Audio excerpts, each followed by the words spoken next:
Welcome viewers, প্রতিদিনের মতো আজও চলে এসেছি আমার লাঞ্চের থালি নিয়ে। আজকে লাঞ্চে নিয়েছি সাদা ভাত আর নিয়েছি শসা ও গাজর স্যালাড হিসেবে। প্রথমে খাওয়ার জন্যে আজকে নিয়েছি শিম ভাপা। শিমটাকে ভালো করে ধুয়ে পরিষ্কার করে নিয়েছি।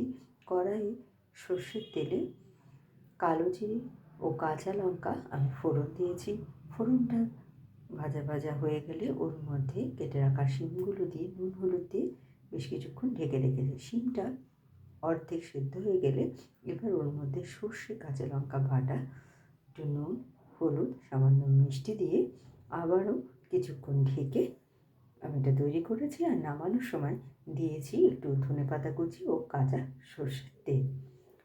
আর নিয়েছি মেথি পালং এগ কারি। এটার রেসিপি আপনারা আমার শর্ট ভিডিওয় পেয়ে যাবেন আমার চ্যানেলে। প্রথমে ডিম সেদ্ধ করে নিয়েছি, কড়াইয়ে হালকা করে নুন হলুদ দিয়ে ভেজে তুলে নিয়েছি। তারপর ওই তেলের মধ্যেই গোটা গরম মশলা আমি ফোড়নে দিয়েছি।